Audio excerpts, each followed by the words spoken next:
6º episódio do podcast de Galiano a Parolagem. Seja bem-vinda, seja bem-vindo. Antes de prosseguir, 2 recados. O primeiro, um esclarecimento. Nas leituras de trechos de Eduardo Galiano, que ocorrem nesse podcast, além da voz deste que vos fala, em alguns momentos é possível ouvir a doçura ou o apelo do balbucio de um bebê, né? Trata-se do pequeno Kazu, que assim como vocês, me acompanha na produção de cada um desses episódios. O segundo recado é um pedido para que assinem e se inscrevam nos meios de divulgação deste podcast. Procure por De Galiano a Parolagem no seu agregador, tocador, ou, se preferir a versão em vídeo, inscreva-se no canal do YouTube. O link está na descrição deste episódio. O texto de hoje integra a obra Futebol ao Sol e à Sombra. Em O Gol Olímpico, Eduardo Galiano relata a origem do termo no linguajar futebolístico e levanta a dúvida sobre a intencionalidade do atleta ao marcar um tento desta natureza. Fiquem, portanto, com a leitura de O Gol Olímpico e logo após com a parolagem.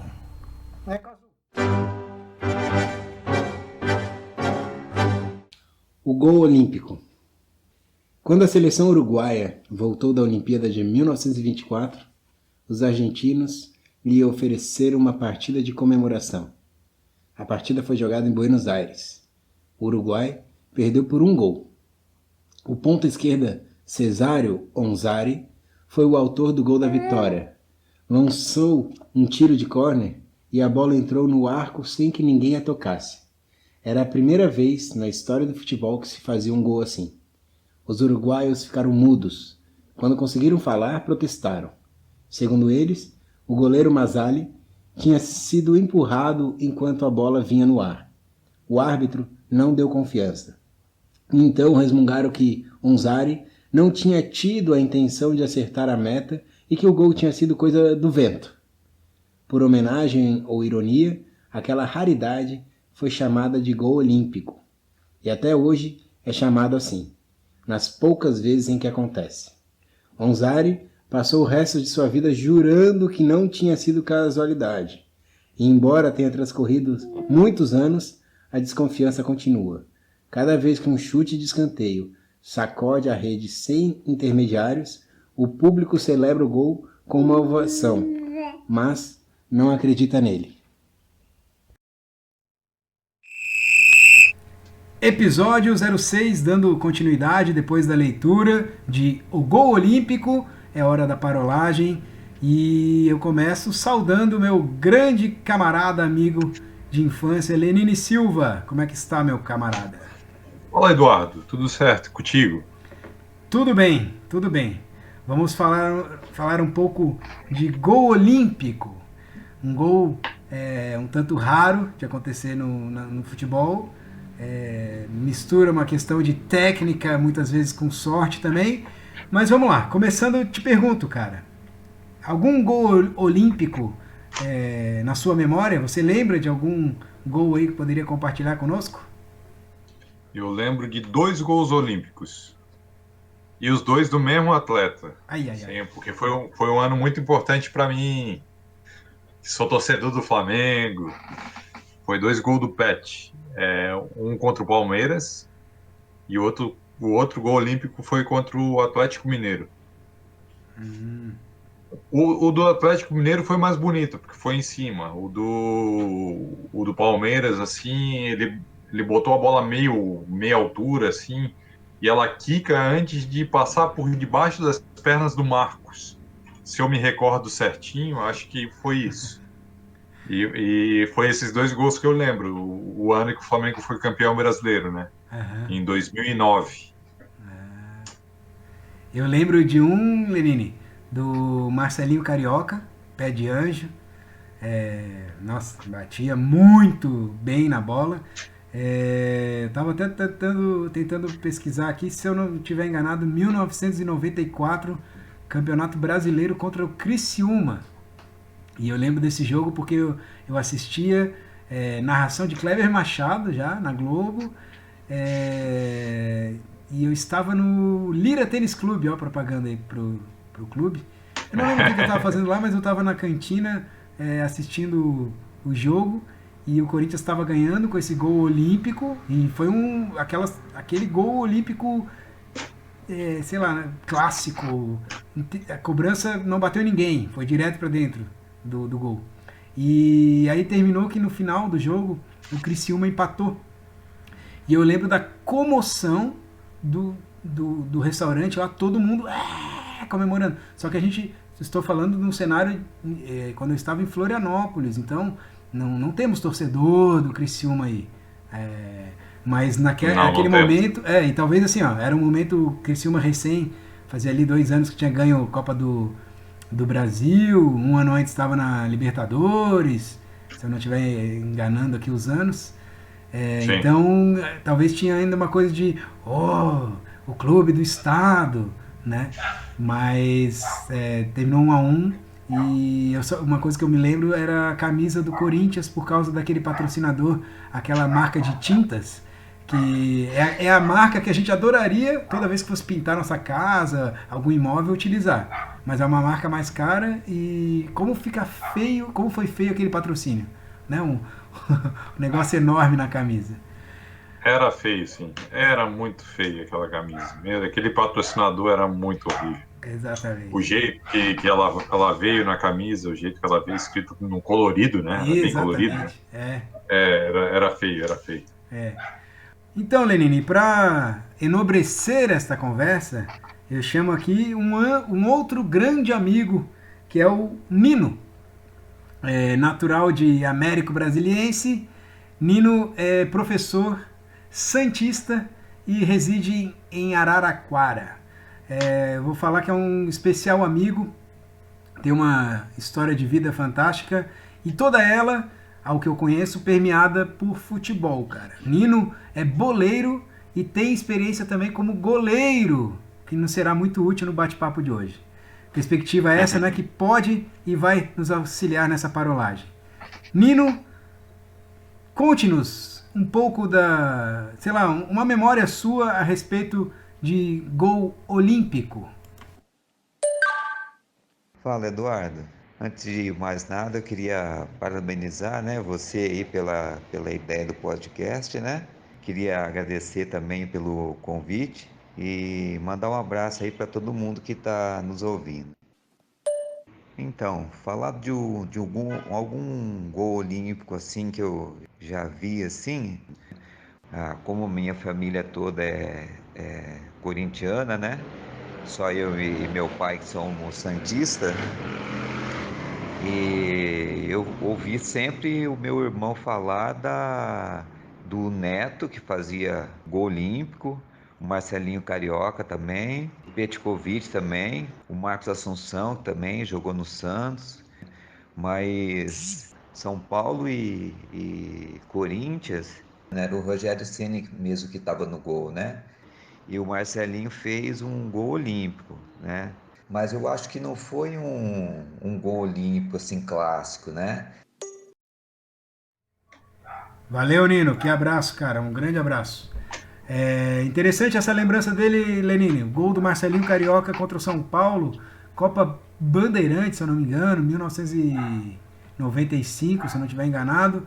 Mas é uma cobrança que chama atenção porque é uma que o Marcelinho bate de trivela, cara.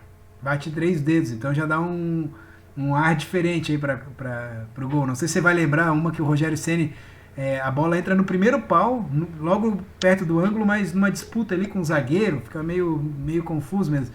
Acho que é bem como o Nino falou, não é um gol clássico que entra direto, né? Sim, sim. Opa! Lembro sim desse gol aí. Então, vamos... O seguinte, tava pensando aqui, nesse caso aí do Rogério Ceni, parece, a gente fica na discussão se foi falha ou não foi falha, mas aí considerando, cara, a dificuldade que é fazer um gol olímpico, de onde a bola sai, né, praticamente da linha do gol, precisando fazer uma curva, precisando ter um efeito para conseguir entrar, não dá pra gente pensar que gol olímpico é uma falha do goleiro? Eu não, antes disso, deixa eu agradecer aí o Nino, seja bem-vindo. Se é uma falha do goleiro, essa é a pergunta? Se é uma falha Isso. do goleiro? É. Eu não acho nem que é uma falha, não é falha do goleiro. Também acho que pode ser falha do goleiro, eu acho que depende da situação. Eu acho que tem situação que o goleiro falha assim, e tem situação que não é falha dele, não. Eu acho que às vezes é mérito do batedor, mas tem situação que eu acho que é falha do goleiro. É que nem uma falta, né?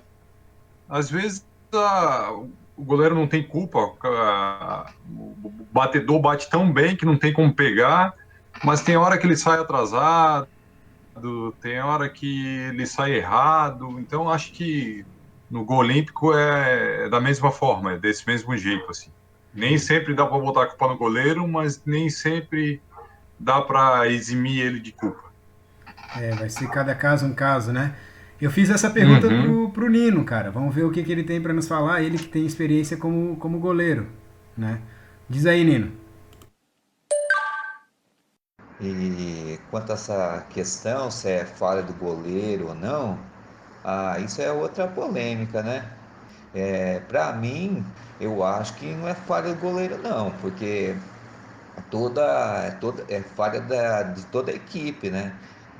Quando você sofre um gol, a falha é de toda a equipe, né? Enfim, então tem o mérito do batedor também, né? Não pode tirar o mérito do batedor que cobra falta também, né?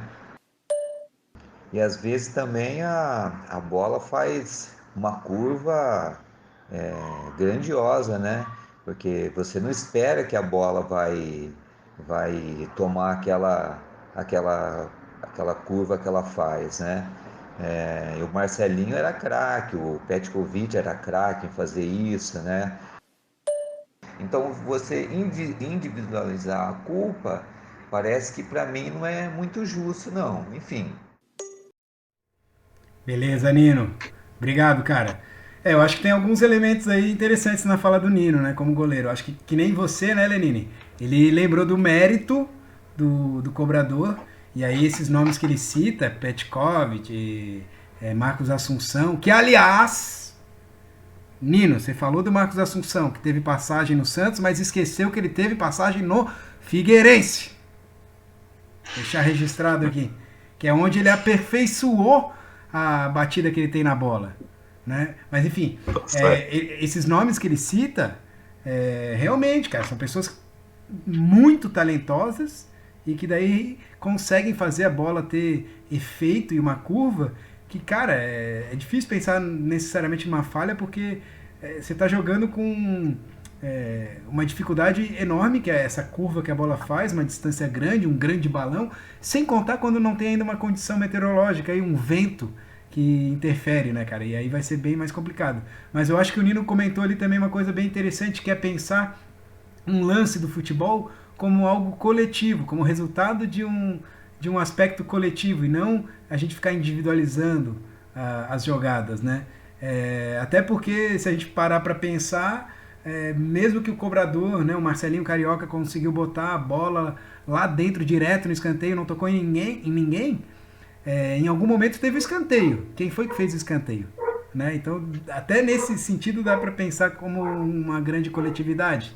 Não sei se você tem alguma coisa para comentar aí, Lenine.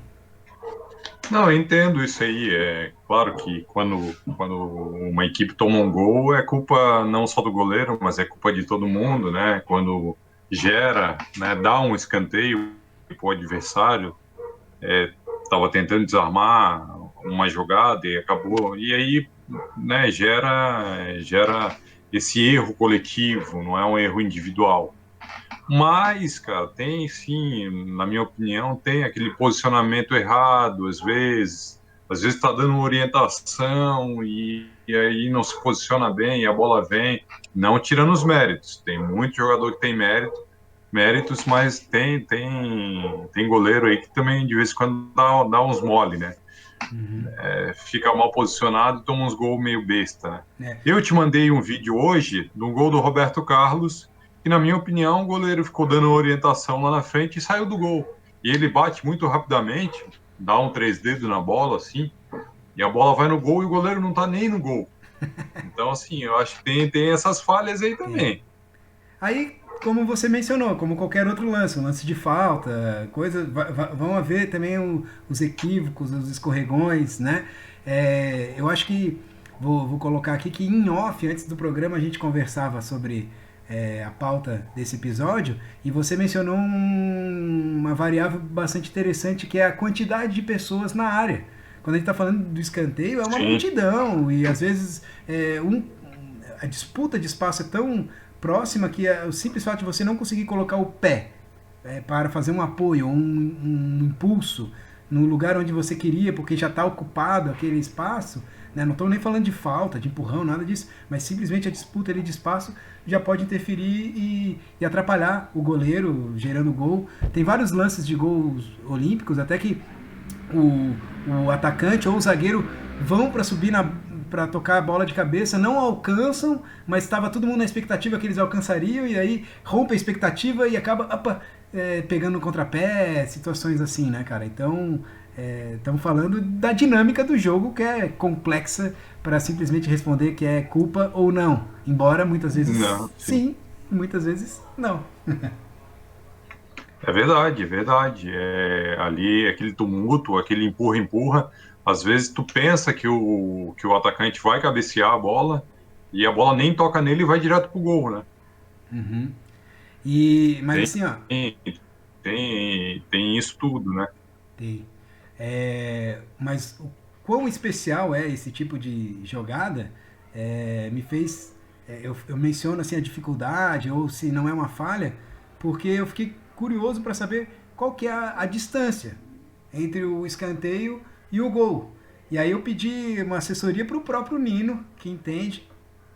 E diz aí, Nino, quantos metros nós estamos falando dessa cobrança do escanteio aí até o gol?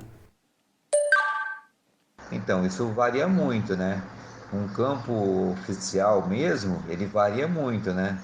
Mas, em média, ele deve ter aí uns 35, de 30 a 35 até o meio do gol ali, né?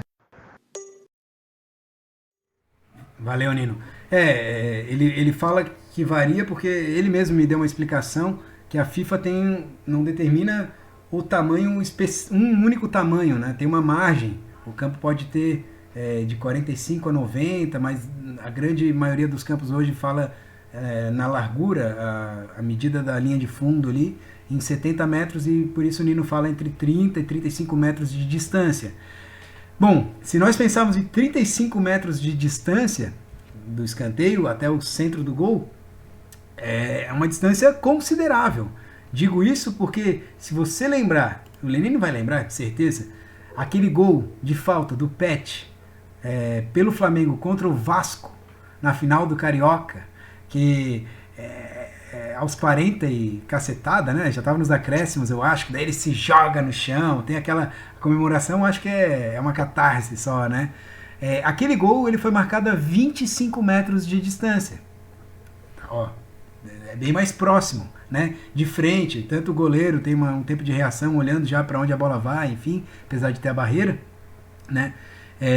Aquele gol, falando em gol, o gol do Davi Luiz, zagueiro da seleção brasileira, contra a Colômbia na Copa do Mundo, lembra que foi uma pancada, um pancadão. Estamos falando de 33 metros de distância. Ainda assim é mais perto do que uma jogada de escanteio. Sim. Pode falar. E é muito mais fácil, né? Não que seja fácil, mas é mais fácil porque tu tá de frente pro gol, né? Isso, na grande maioria das vezes numa falta. No escanteio, no gol olímpico, tu tá na lateral do campo, né? Praticamente sem ângulo, né? E aquilo tudo que a gente já falou, a multidão de gente na área, né? Se a bola vai no segundo pau, né? Na segunda trave, o goleiro está se deslocando de costas, que teria uma velocidade diferente de se deslocar para o lado, né? Pode correr, pegar impulso e pular para alcançar uma bola no ângulo, ao contrário de um escanteio, que vai ficar mais complicado de fazer isso. Mas Não, fora o torcedor gritando, gente te jogando coisa, né? Dependendo da torcida que tiver do lado que tu tá batendo, é bastante difícil. Cara, e sabe que você falou assim, outros elementos, eu vi um gol olímpico contra o Palmeiras, eu não vou me recordar quem fez, mas que o goleiro do Palmeiras era o Sérgio, não sei se você vai lembrar do Sérgio, e Lembro do Sérgio. ele tá com o sol na cara. Ele tá o tempo todo tampando a visão, assim, por causa do sol atrapalhando ele, a bola pega e vai direto, e assim, ficou evidente que provavelmente com essa bola sendo erguida, o sol atrapalhou completamente a visão dele e ele acabou sofrendo o gol. Mas 35 metros de distância, fui buscar uma cobrança de falta assim, bem clássica para a gente poder pensar na distância. Estamos falando do gol do Roberto Carlos de falta, 1997, Brasil e França. É uma jogada, é um gol que se repetiu muitas vezes porque a bola entra bem no cantinho, o goleiro era o Da curva? Isso! É o da curva, né? Exato. Aquele foi um golaço. E o Barthez, o goleiro da França, ele nem pula na bola. Esses sim são 35 metros. Se a gente lembrar, cara, é de muito longe. E, salvo engano, quando o Roberto Carlos pega a distância, tudo bem que ele pega bastante distância para bater, ele tá com os pés ali, se não dentro, muito próximo do círculo central do campo, né? Sim, a distância é gigantesca, Então, grande, cara, grande. 35 metros é longe, então um gol Longe. olímpico tem 1000 variáveis aí, e uma delas é a distância, que não é perto não. Ô Duda, eu vou te fazer uma pergunta. Manda. Tu acha que gol olímpico é cada vez mais raro? Olha, difícil. Parece que eles diminuem, né? Sei lá, vou partir para o seguinte: gol de falta. Parece que se torna mais raro, talvez pela nossa referência, assim como o campeonato, como o futebol brasileiro, né? A gente não tem mais todos esses nomes que o próprio Nino citou, Petkovic jogando aqui, Marcelinho Carioca, Zico, tudo quanto é Juninho Pernambucano, Marcos Assunção. Marcelinho Carioca, Ronaldinho Gaúcho. Exato, né? Como não tem todos esses nomes, a gente parece que diminuiu a quantidade de gols de falta, a sensação que dá. E talvez... Não, diminuiu. Parece que a seleção brasileira estava há muito tempo sem fazer gol de falta. Uhum. Se fez agora há pouco tempo. Então, mas aí talvez por isso dê pra gente imaginar também gols olímpicos em menor quantidade. Não sei se vai ter se são dados correspondentes. Mas eu fico pensando também na preparação dos goleiros, assim. Os goleiros estando mais preparados, sendo capazes de pular mais alto, correr mais rápido, mas ao mesmo tempo bolas mais leves que permitem mais, né, mais curva. Sim. Só lembrar da Jabulani. Então, Jabulani. Difícil responder, cara. Teria que fazer um estudo estatístico, um levantamento de dados para conseguir responder. De cabeça assim, talvez seja isso, né? Tá certo, então. Mas é o seguinte, eu vou te fazer uma pergunta então pra gente encerrar aqui o nosso episódio. Nós temos agora jogos de videogame, de futebol, cada vez mais realistas, ao ponto que quem passa do lado de uma TV que está tendo jogo de videogame às vezes não sabe, não reconhece, porque parece realmente um jogo real, né? A transmissão de um jogo real. No jogo de videogame, Lenine, você já fez um gol olímpico? Já fiz vários gols olímpicos. Várias. Não atualmente. Eu acho que atualmente eu ando jogando videogame, jogo até hoje. Mas realmente não ando nem tentando, cara. Mas em jogos antigos ali do Super Nintendo, fazia. De vez em quando fazia. Não, eu tô puxando pros que tentam trazer mais elementos. O atual agora? Deixar mais complexo, o né? Atual. Cara, as últimas versões aí deixa eu pensar aqui. Últimas versões eu de tive FIFA, Xbox. de PES. Eu tive... Não, cheguei a fazer o Olímpico aí, deve ter sido num jogo de 5, 6 anos atrás, talvez. Tão recente não. Mas é legal, né, cara? Até nisso O jogo, É legal. o videogame tem reproduzido porque não é uma jogada fácil de se fazer, né? E que se Sim, repete, que tem um macete, que tem um código, alguma coisa. Não. Até essa imprevisibilidade, os caras estão conseguindo colocar dentro do jogo também, né, cara? Legal. sim, sim. Cada vez melhor. Beleza, então, Lenine. Ficamos aí, cara. De parolagem, Então agradecer era a isso. você, cara. Agradecer ao Nino pela contribuição. Deixar um abraço para todo mundo aí. Valeu, Nino. Valeu, Duda. Tamo indo. Um abraço, cara. Tudo de bom aí. Até. Um abraço. Tchau. Preview. Preview.